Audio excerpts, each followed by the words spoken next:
us as promised. Navia is such a good person. Now that the serial disappearances case has been solved, no one's going to come after us for anything. Even without Silver standing guard, we can just completely relax. Why don't we stay and rest up here for a while? Even machines in Fontaine need to stop and recharge now and then. Oh, come on! This place isn't that bad.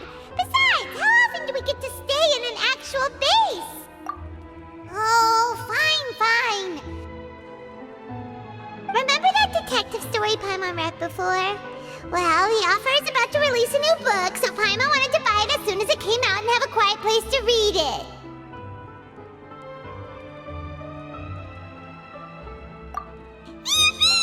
Then it's agreed. Come on, let's get some sleep. We'll need to be up first thing in the morning to get in line and buy a copy.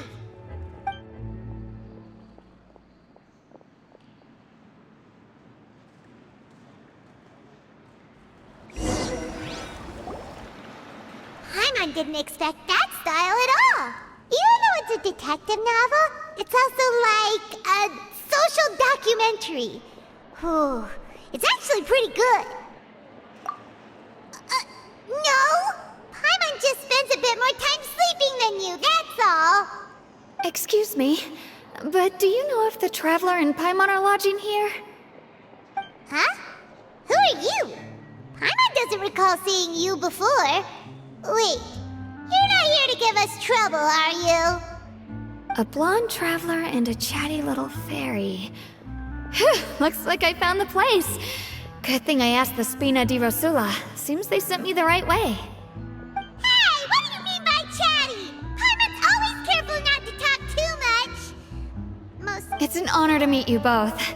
I was sent from the Palais Mermonia. Monsieur Nourilette wishes to see you.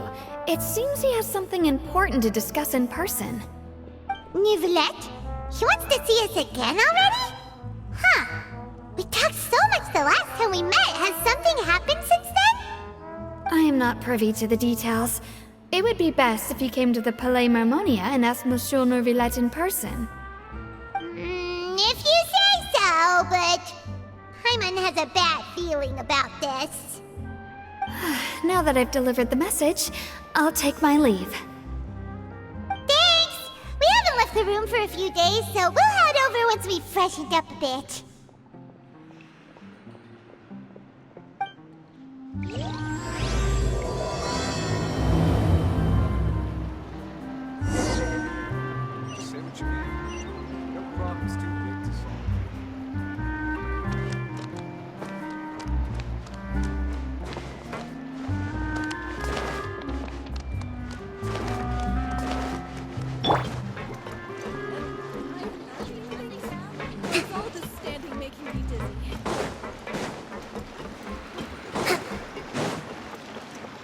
Let's move out.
Standing there. You daydreaming or thinking something over? Yes, I did send someone to fetch you. But as for what I'd like to discuss next, well, I still have some reservations. Given that we've already made the trip here, you should just tell us. Bet you need us to help you with something, right? I do indeed have something I'd like to ask you to do. However, you should wait until after I tell you the details, then decide for yourselves whether you'd like to help or not. The situation is this. If I'm understanding you correctly, the Snezhnayan harbinger known as the Knave has essentially requested a diplomatic meeting with you, correct? I heard that she was originally from Fontaine, but for her to suddenly arrive here and abruptly request such a meeting like this, I sincerely advise you to refuse her invitation outright.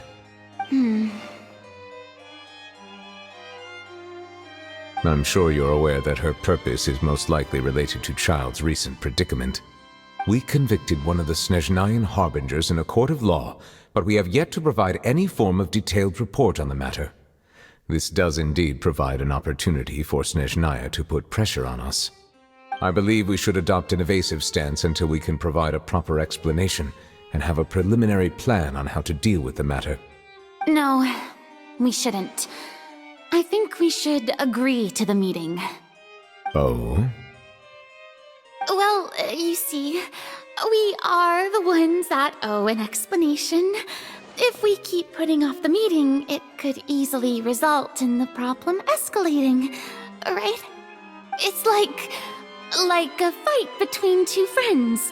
If they don't agree to see each other and talk in person, isn't it possible that the friendship could end entirely? Though diplomatic relations between Fontaine and Snezhnaya could be considered as friendly, it is only superficially so. You wouldn't go so far as to say that our nations are friends, as you did in your example. It was just an analogy. An analogy, okay? Moreover, even if we were to talk in person, if we don't have sufficient information prepared, it is quite possible the result wouldn't be restored relations, but a complete falling out. I don't think we should overthink those possibilities yet. Ahem. Even if the logic of the divine is not immediately apparent, its wisdom will only be revealed with time. Besides, you'll be at the meeting. If any problems do pop up, you'll have no problem navigating them. I must clarify that interacting and communicating with people outside of court is not my cup of tea. It seems you think too much of me. But more importantly, when did I agree to join the meeting with you? You mean you won't come? No, that won't do. I can't go to the meeting alone. You have to accompany me. I must take you with me. Lady Farina, could there be something else regarding this matter that is being kept from me? No, not at all. Look, I am the Hydro-Archon of Fontaine, Focalor, the god of justice who is loved and adored by many. So I only hope that justice will be served in this matter. Don't overthink it. I'll go find someone to arrange the meeting.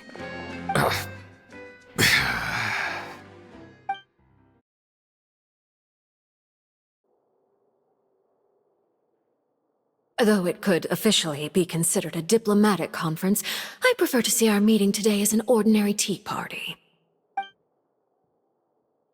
I assume you see it the same way, Miss Farina?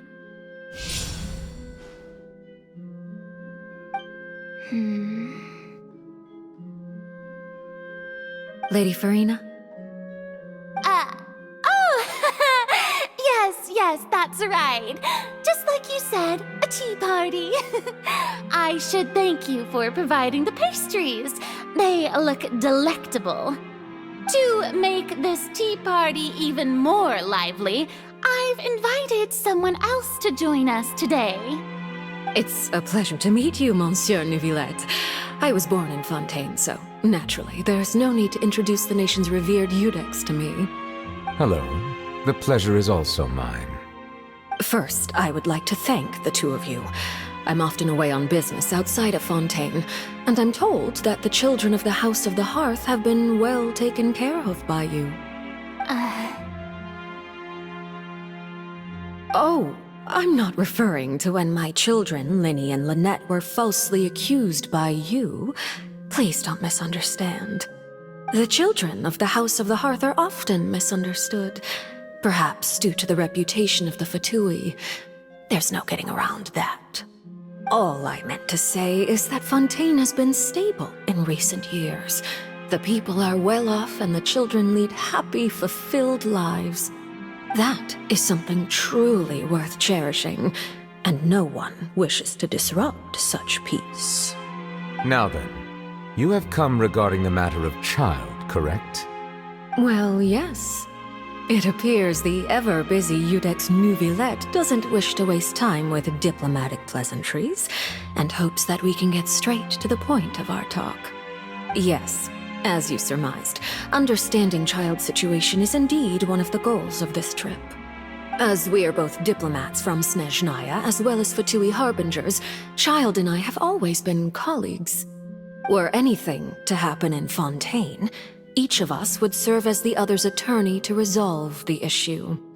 So now, in my capacity as his attorney, I request that Child be turned over to Snezhnaya. We have a responsibility to cooperate with Fontaine and resolve what has happened to him together. The rules governing attorneys only apply before a trial has concluded. Since a verdict has already been rendered, we see the case as settled. I apologize for being unable to grant your request. An outright refusal. Very well. I respect all the rules of Fontaine's courts, just as I respect you as Chief Justice. Okay, why don't we back up a step? You don't need to transfer Child to us. I only request to enter the fortress of Meripede to see Child and confirm his condition. It's not like you couldn't even manage to fulfill a simple request like that. Right, Miss Farina? About that. The fortress of Meripede has always been completely autonomous. Even we have no authority to interfere there, and diplomatic issues do not suffice as an excuse. However, if you absolutely must confirm the situation of the Harbinger, I have a proposal.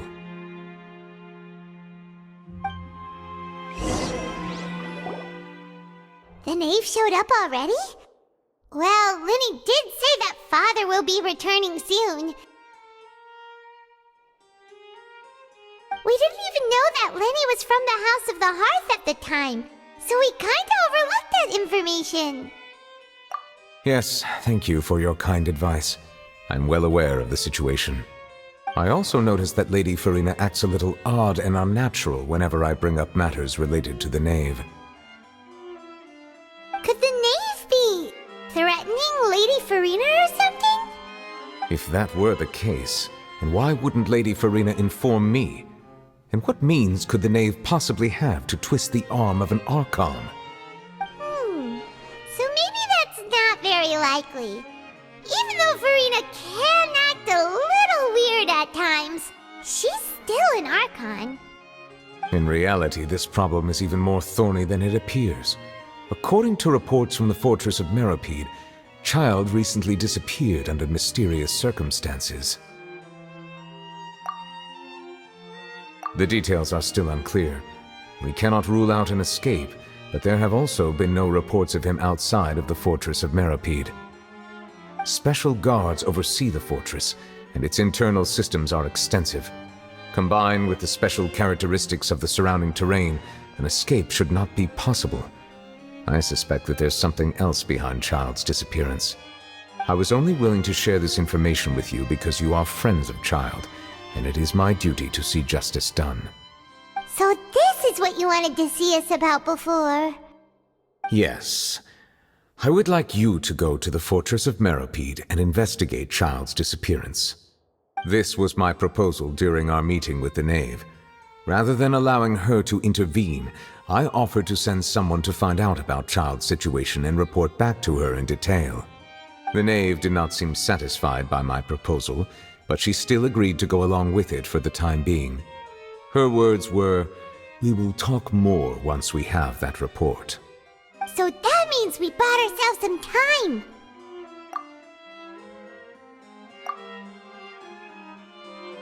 Firstly, you're already acquainted with Child. Your eyes may discern relevant details there that others would miss. And secondly, is the consideration of the unique nature of the fortress of Meripede. Isn't it just Fontaine's prison? I would not define it so crudely. The Fortress of Meripede is not affiliated with the court system of Fontaine on paper. It has always existed as an autonomous entity. Early in Fontaine's history, criminals were punished with exile, not imprisonment. Even today, sentences against convicted criminals still include exile, just as before. The Fortress of Meripede may seem like a prison, but it should in fact be regarded as a gathering place for exiles. All we do is dispatch guards to keep watch and help maintain security, but we have no right to get involved with any other matters.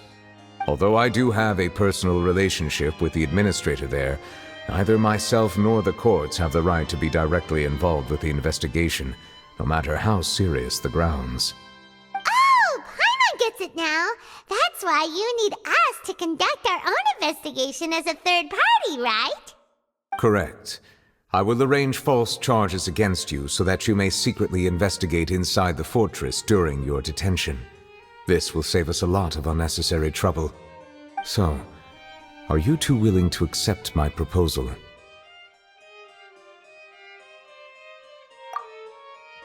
Yeah, no matter how you look at it, it seems we're the best choice. Alright, we hereby accept this difficult task. Reluctantly. You two have my sincere thanks. This matter is of critical importance to Fontaine's current situation. Also, I hope that both of you can keep this operation a secret. We will rendezvous at the Fortress of Meripede's entrance on Erinius once you've prepared yourselves. I will arrange for someone to take you inside. Prepared ourselves? Is there something we need to prepare? Perhaps you could enjoy a good meal and have a nice bath. I'm afraid that living conditions inside the fortress are nothing like those on the outside world. Oh, right! Even though we'll be there on trumped-up charges, we'll be in prison for real. On second thought, is it too late to back out? Please do not worry. Since you are sacrificing both your time and quality of life for the sake of delivering this report, you will be compensated according to the highest standards permitted to legal staff, regardless of the outcome. Now that's more like it! Come on, traveler, let's go eat the best meal we can find! We'll eat so much that we won't need to eat another meal for a whole month! Your treat! Are you leaving now? In that case, please take this cake as a token of my personal gratitude.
Was pretty good.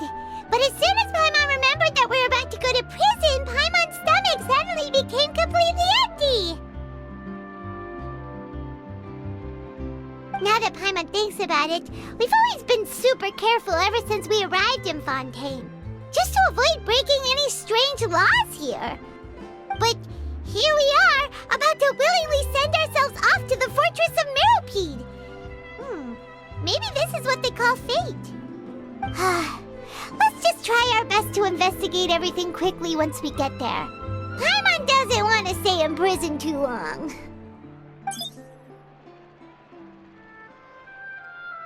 Oh, what is that I hear? Is it the taste of a breaking story? Hey! You can't hear a taste! And what are you doing here, Charlotte? Oh, don't remind me. I invited an eyewitness to a case to eat here, and I was planning to get some great material out of him. but he didn't even show up. Calm down, calm down. This is nothing new. As a journalist, you should be used to this by now. As long as you can score some juicy tidbits from the Traveler, you might still be able to recover the cost of the meal.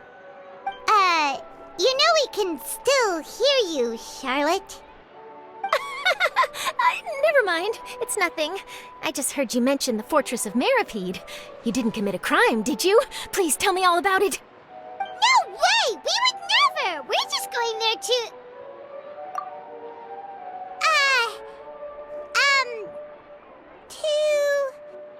Oh no, Paimon almost forgot that Neuvillette told us to keep it a secret!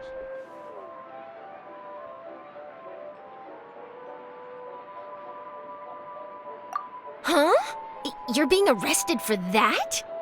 Oh, but now that I think about it, I suppose that's not completely unreasonable. That's pretty despicable, almost as offensive as committing theft. You mean Paimon really did something that serious?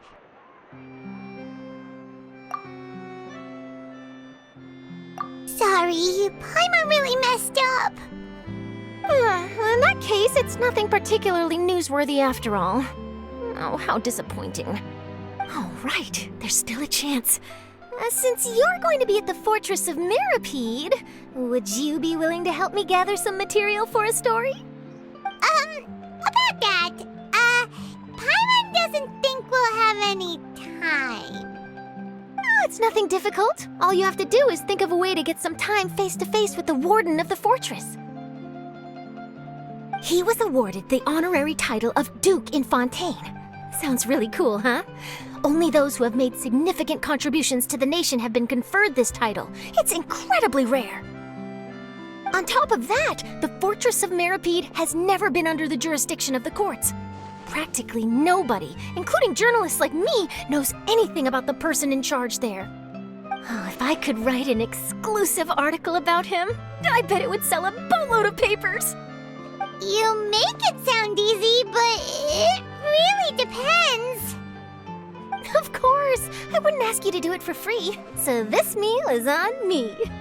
All right, you got a deal. We'll do anything you want. Then it's settled. The food should be here any second, right? Huh? Wait, just how much did you order?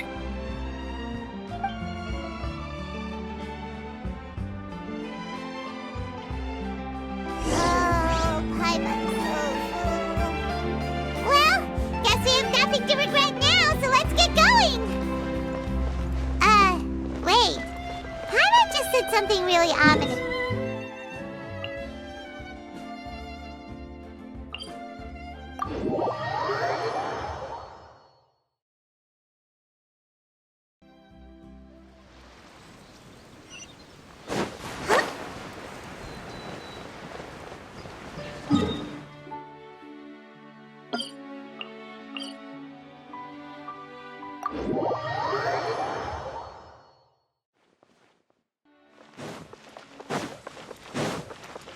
Let's move out. Let's move out.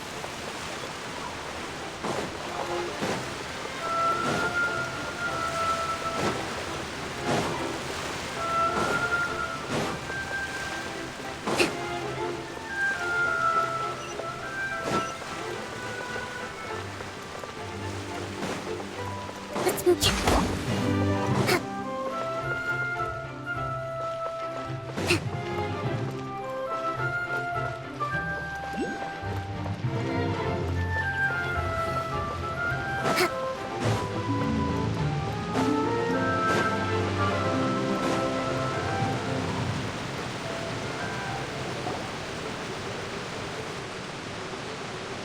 All right, Neuvillette, we're ready. Is this where the entrance is? You have come, just as promised. Yes, this is the one and only entrance to the Fortress of Meripede from Irenaeus. Careful. You may want to step back a bit. Whoa!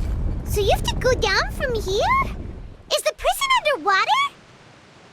Utilizing both the barrier of the water as well as the fear humans have of the depths, the Fortress of Meripede is naturally the perfect place to confine and guard criminals.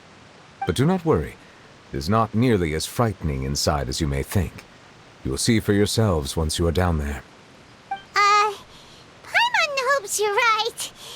Don't know about you, but just thinking about being at the bottom of the sea like that gives Paimon the heebie-jeebies. Oh, and there's one more thing. I mentioned that I have had personal dealings with the administrator of the fortress, Wriothesley.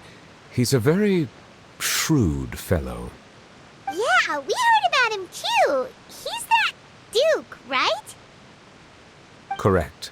He is the highest-ranking manager of the underwater prison. Even though you are going there to investigate at my behest, it would behoove you to avoid any confrontation with him or any of his subordinates. The Duke rarely ever leaves the fortress of Merope,